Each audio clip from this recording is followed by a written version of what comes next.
Sa nakaraang kwento natin ay nag-ambala ni Yonwoo ang mga nakatira sa ikalimang bundok ng penitensya dahil sinubukan niya kung gaano na nga siya lumakas at humingi naman siya ng tawad sa mga nakatira dito at sa pagpapatuloy ng kwento. Pagkarinig ni Shannon ay bigla na lang siyang lumabas at napatanong na kung ang mga Sodes ba ay nagulat rin sa kanyang kapangyarihan. Inutusan naman siya ni Yonwoo na manatili lamang siya sa loob. Tinanong naman siya ni Shannon na kung magagawa niya ba ang bagay na yun na gamit lamang ang aura na walang espesyal na kasanayan. Lumabas na rin si Han Ryong at napasabi na lang na kung maibalik niyang muli ang lahat ng kanyang lakas ay hindi nito maikukumpara sa kanyang pinakawalang pag-atake ngayon lang. Tugon naman ni Yonwoo na sa ngayon ay hindi na siya basta-bastang maaatake ng kung sino man kahit saan siya magpunta. Nagtataka naman si Shannon sa sinabi ni Yonwoo at sinabi niya na ang awtoridad ng dragon ay hindi pa niya nagagamit subalit hindi na siya pinatapos magsalita ni Yonwoo at kaagad nitong pinatahimik si Shannon sa pagsasalita at sinabi niya na mayroong paparating.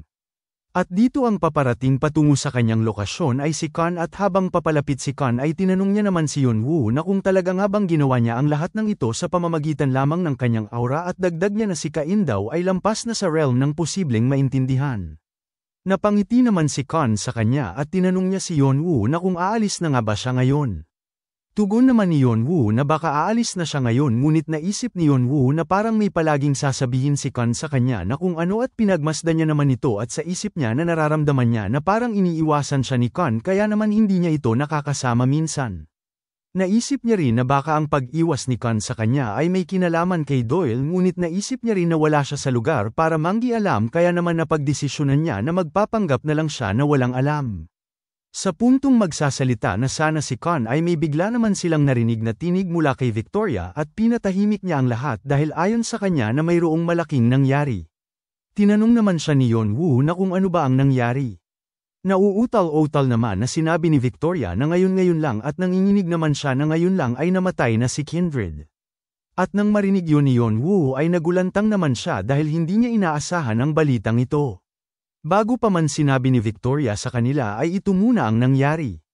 Nag-uusap silang dalawa ni Kindred at sinabi ni Kindred sa kay Victoria na akala niya ay mas malapit pa silang dalawa kumpara dito. Nagtataka naman si Victoria at tinanong niya si Kindred na kung bakit siya biglang nagsalita ng ganyan. Tugon naman ni Kindred na alam niya ang kanyang pagkakakilanlan at sinabi naman ni Victoria sa kanya na hindi siya komportable sa kanyang mga sinasabi kaya naman minungkahi niya kay Kindred na tigilan niya na yan. Sinabi naman ni Kindred na ang magic spell na inaalam na kung saan man siya naruroon at tinanong niya si Victoria na kung narinig niya na ba ang patungkol dito. Hindi naman makapaniwala si Victoria at sinabi niya kay Kindred na hindi niya pa nasubukan sa kanya ang ganoong spell. Habang papatayo si Kindred ay sinabi niya naman na hindi niya ito inaakusahan na siya ang gumawa nun sa kanya at ang ibig niya lang nasabihin ay kung makakaya niya bang itago ang kanyang kinaroroonan at kinumpirma niya na kung kaya niya ba o hindi at tumugon naman si Victoria na kaya niya. Napangiti naman si Kindred sabay sabi niya na kung sa gayon ay may hihilingin siyang pabor. Bumalik ang eksena at nandito si Victoria habang napapamura na lang siya. At makalipas ang ilang sandali ay may dumating naman na dalawang tao at tinanong nila na kung totoo nga bang namatay na si Kindred dahil hindi naman ito ang tipong mamamatay lamang sa ika-20 na palapag ng tore. Lumingon naman si Victoria sabay sabi niya na matagal-tagal rin silang hindi nagkita. Ang lalaking ito ay ang tinatawag na Dark Sword na si Sol Luna at ang babaeng kanyang kasama ay ang tinatawag na God of Hunting, Apostle of Cernunnos na si Rebecca. Sinabi naman ni Victoria na ang bagay na ito ay napakaseryoso at minungkahi niya naman sa dalawa na pumasok muna sila sa loob. Sa kabilang banda naman ay nagmamadali sina Yonwoo at Khan na pumunta kung saan ang lugar ni Victoria at pagkarating nila ay nakita naman nila na tumatayo sina Sol Luna at Rebecca at habang papalapit sila ay napasabi na lang si Khan na parang nahuli na sila ng dating at wala namang naging tugon si Yonwoo. Hindi naman lubos akalain ni Yonwoo na makikita niya ang dalawa sa ganitong pagkakataon matapos hindi niya ito makita sa loob ng kalahating taon. Pinagmamasdan naman ni Yonwoo ang dalawa at nakilala niya naman agad ang lalaking tinatawag na vampire swordsman na si Sol Luna na medyo may kaedaran na. Ang sunod naman sa kanya ay si Rebecca na isang high ranker. Bumaba na silang dalawa ni Khan at bigla namang nagsalita si Sol Luna na si Yonwoo daw ay ang nagdistorbo ng kanyang tulog. Humingi naman agad ng tawad si Yonwoo sa kanya dahil sa kanyang pag-ambala sa kanila. Sa isip-isip naman ni Yonwoo na direktang makipag-usap si Sol Luna sa kanya na walang pag-alinlangan. Humingi naman ng tawad si Victoria sa kanilang lahat dahil ang kanilang pag-uusapan ay medyo mahaba-haba kaya naman inaya niya na ang mga ito na pumasok na sa loob. Nang makapasok na sila sa loob ng bahay ni Victoria ay tinanong naman ni Rebecca si Victoria na kung ano ba talaga ang nangyari at kung nasaan na ang salarin na pumatay sa bastardong si Kindred. Tugon naman ni Victoria sa kanyang katanungan na maging siya ay hindi niya rin alam at tinanong naman siya ni Rebecca na kung nagbibiro ba siya. Sagot naman ni Victoria na hindi siya nagbibiro dahil sa kanilang lahat ay siya ang naguguluhan. Tugon naman ni Rebecca na kung iyan ang kaso ay si Kindred ay nahulaan na nito ang kanyang kamatayan at kinumpirma niya naman kay Victoria na kung magdidebate ba siya sa kanila kung makikinig ba sila sa kagustuhan niya.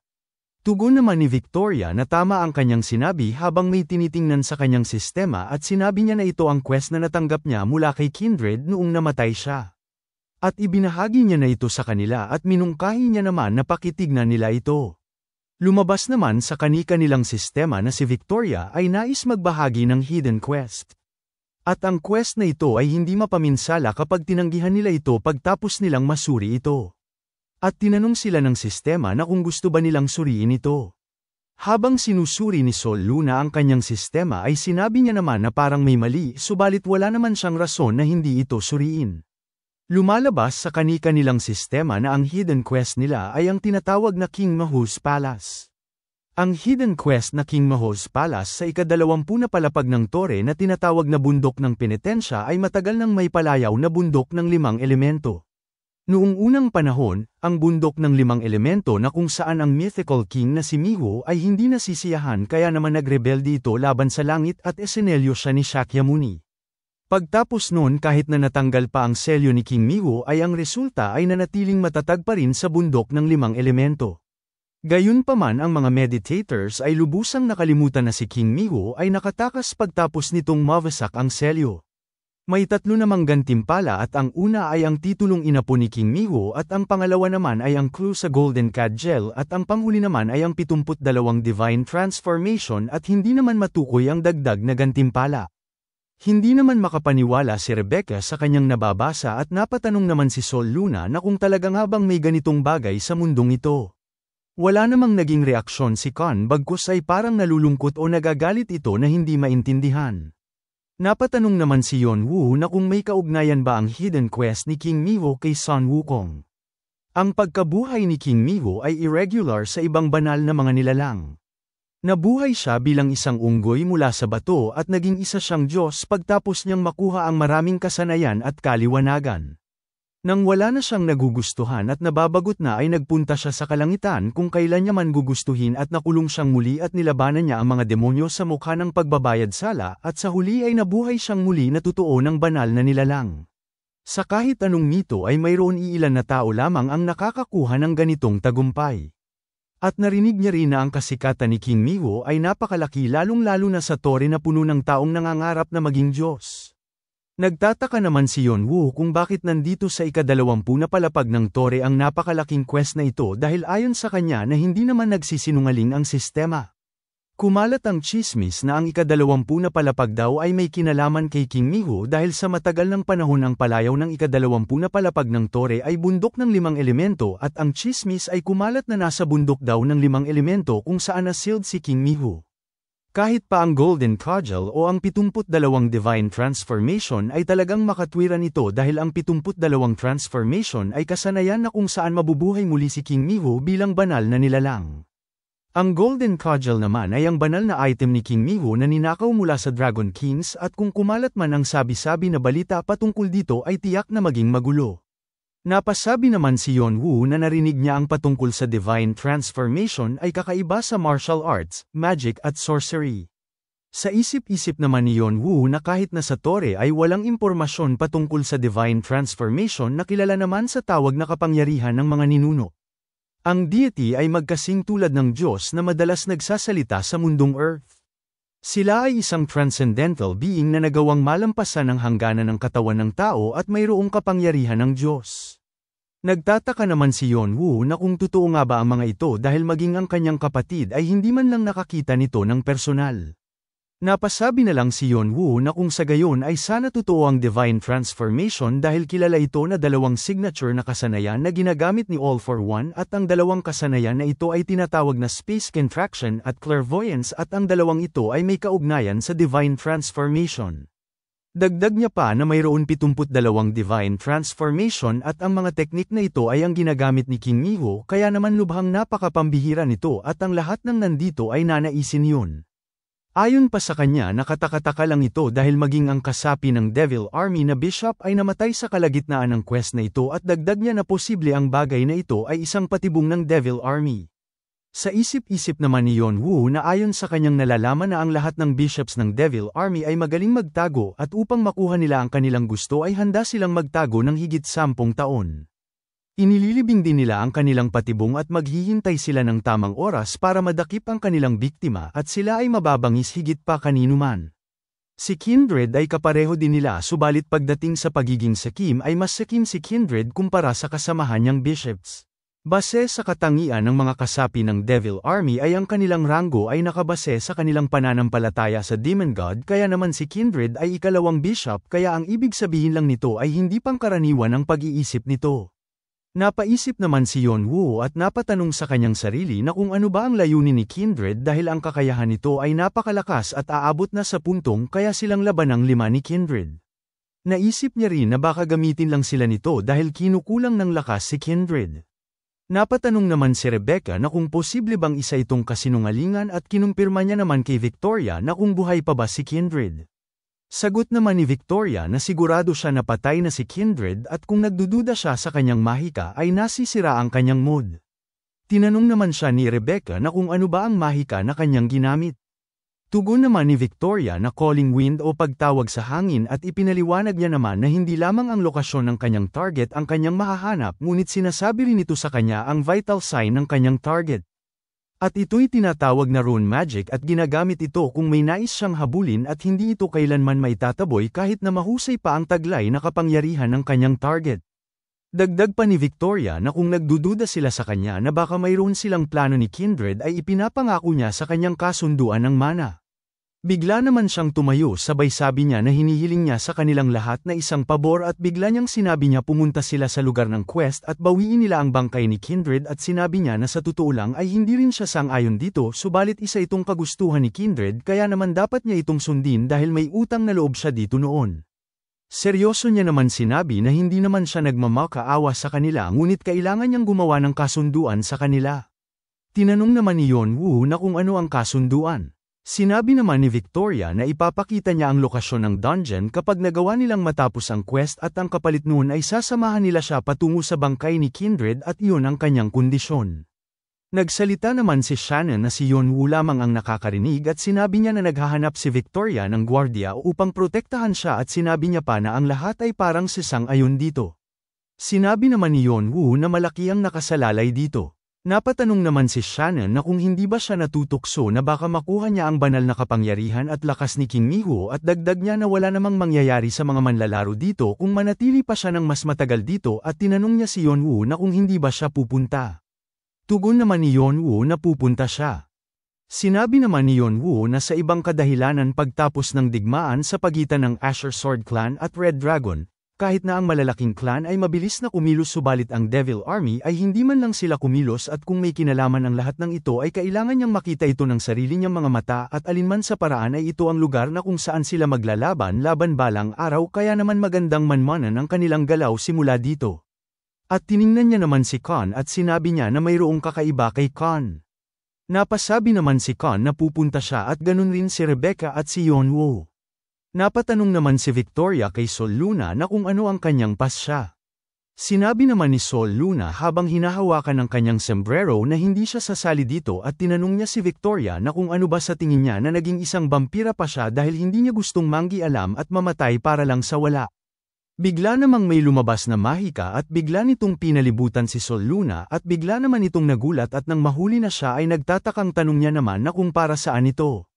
Seryoso namang sinabi ni Rebecca na nasa kanya na kung sasama ba siya dito at dagdag niya habang umaapaw siya sa kanyang aura na hindi niya alam kung ipagsasabi niya ito sa kahit saan kaya naman wala siyang rason upang siya ay pakawalan.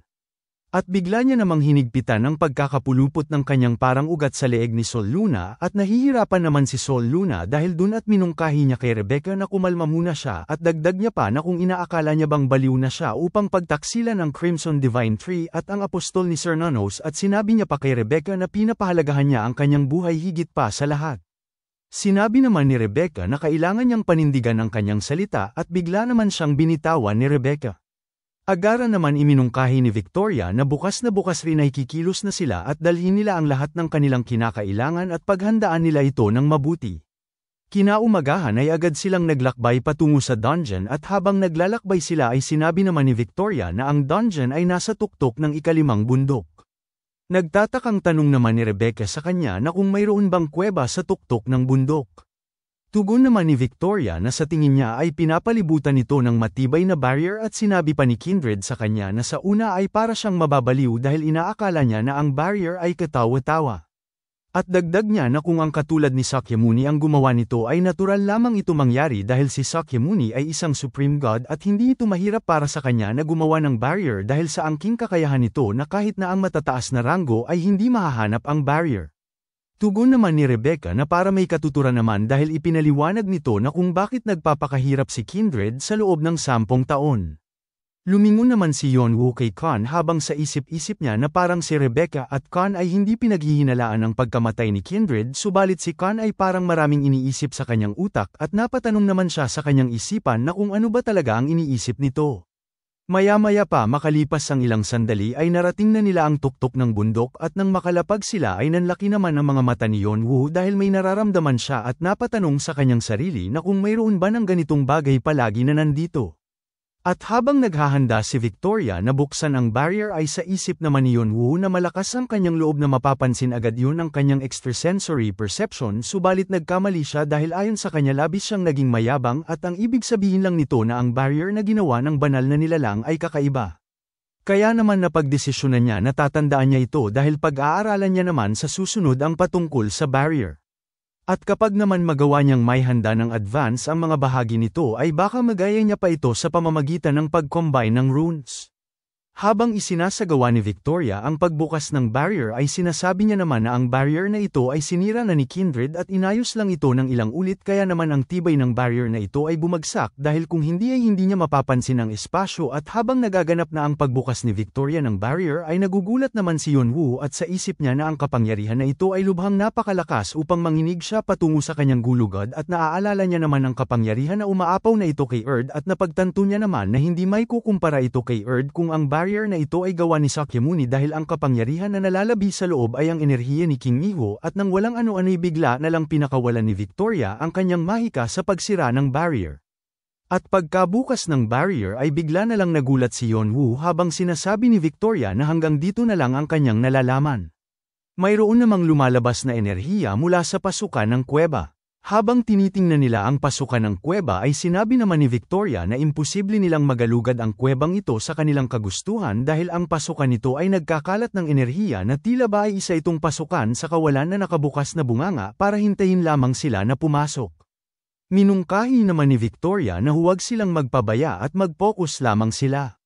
Bigla namang pumunta sa unahan si Rebecca sabay sabi niya na simula dito ay siya na ang mangguna at dagdag niya pa na kung hindi nila makokontrol ang kanilang kagustuhan ay kinakailangan nilang gamitin ang kanilang katawan. Habang papasok sila sa dungeon na tinatawag na King Maho's Palace ay kung sino man ang 4 na tao ang nakapasok ay itatalaga bilang partido. Pagkapasok nila ay bigla na lang silang nakaramdam ng malakas na kapangyarihan at ang kapangyarihan na ito ay sumpa na tinatawag na mental contamination at paulit-ulit silang inaatake ng sari-saring sumpa. Napasigaw na lang si Victoria na hindi ito kapanipaniwala dahil walang limitasyon sa bilang ng sumpa sa pagtatangka nito sa kanila at bigla niyang inutusan ang kanyang bracelet na maglabas ng protection. Bigla naman silang binalutan ng barrier at naharangan na ang mga sumpa na paulit-ulit nagtatangka sa kanila. Sa isip-isip ni Yeonwoo na ito na ang pinakamalalang mangyayari dahil hindi niya lubos akalain na sa dami-dami ng kakalabanin nila ay ang sumpa pa ang nakalaban nila. Naisip niya naman na haharangin niya ang panlabas na enerhiya dahil ayon sa kanya na malala ang sitwasyon nila ngayon dahil wala na silang ibang paraan kundi ang harangan ng buo nilang pandama at aasa na lamang sila sa kanilang kagustuhan. Bakas naman sa mukha ni Rebecca na nahihirapan ito at sinabi niya na nakakabaliw ito at minungkahi niya sa kanila na kailangan nilang magpatuloy sa paglalakad. Ipinaliwanag naman ni Victoria na daan taon na ang nakakalipas ng ma-sealed si King Miho kaya naman walang paraan upang hindi ito maging daungan ng masamang loob sa matagal na panahon at iminungkahi niya naman na maghanda silang lahat. Sa kanilang paglalakad ay bigla namang natigilan si Rebecca at sinuri niya ang lugar na kanilang dinadaanan at napasabi na lang si Victoria na parang paikat-ikot sila sa lugar na ito. Sumigaw naman si Rebecca na alam niya rin ang patungkol doon at kung may panahon siya sa pagsasalita ay mas dapat niyang tutukan kung paano mapanatili ang kanyang proteksyon. Tugon naman ni Victoria na dapat alam niya kung gaano kahirap panatilihin ang malaking shield na ito. Hanggang dito na lang muna mga bossing. Kung gusto mong subaybayan ang kwentong ito, mag-like, comment, subscribe at i-hit mo na rin ang notification bell para ikaw ang unang makapanood pag may bago tayong upload. Kita-kits sa susunod mga boss.